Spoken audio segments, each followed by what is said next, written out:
Conor Murray looks like he's the weight of the world on his shoulders, trying to emulate how, his previous feats of, nailing box kicks 40 metres high, landing in a 5-yard channel.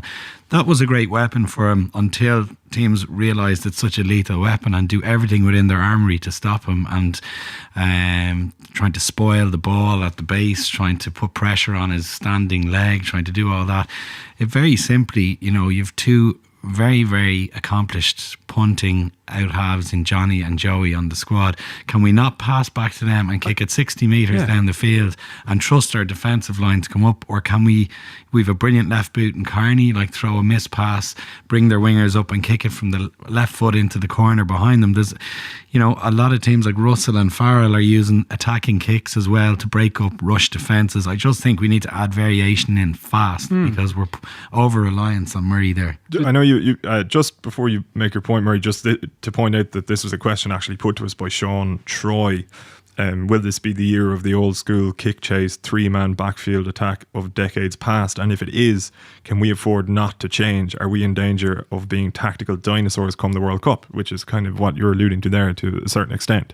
Well, the interesting thing is that, right, they've kicked 55 times, so they've kicked plenty, but as you say, a lot of it's off Murray. A lot of it is off times where the faceplay doesn't work, and then they go, right, we have to bail out. It's not kicking on their terms. Yeah. For me, the best kick of the tournament from Ireland so far was Gary Ringrose, 20th minute against England. They play off a line out into a midfield ruck, and then on second phase, they have a bit of shape. There's a little tunnel ball between, I think, Stander and Toner, and Aki feeds Ringrose, and he has numbers outside. It draws up those English backfield defenders. Daly has to come up, and he slots that grubber in behind. You remember Johnny May kind of nutmegs himself trying to pick it up. Suddenly he has to turn. He's under massive pressure. Now they did get out, and Ireland kind of botched the kick return, but it was a poor exit from England under pressure. I thought that was a superb kick, and we just haven't really seen much of that. Obviously Ringrose being injured for the second game reduced the possibility of that, but I think it is strange that they're not varying the kicker. Like Conor Murray kicked 13 times against Scotland. Carberry kicked twice, and one of them was to kick the ball out at half time, just pop it out over touchline. So the other one was on penalty advantage when they went to 22-13, but after they've kind of burnt themselves out and just kicks it away.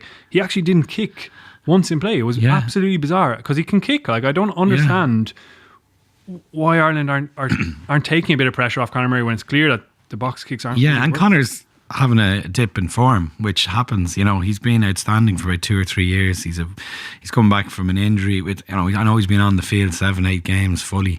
He's definitely having a dip in form, even as, I would love to see Conor Murray given take the responsibility off him, tell him to get nippy with his passing again, get low to the ground, clear the ball away from the ruck much faster than he's doing, and allow someone else make a few decisions. And Johnny should be doing that, Joey should be doing that. His guys in O'Mahony, guys like that are leaders on the field, and they ought to recognise it. Like, the guy doesn't look too happy at the moment. He's not playing great. Give him a break. Stop putting pressure on him when everyone else and the opposition is putting pressure on him as well. Just abandon the tactic for a couple of weeks, because it's not like we don't have 2 or 3 easy fixes. There's no philosophical or fundamental shifts required for Conor to pass to Johnny and Johnny to throw a screen pass behind our centres to Rob Kearney, who buries at 70 metres. Like, that's so easy.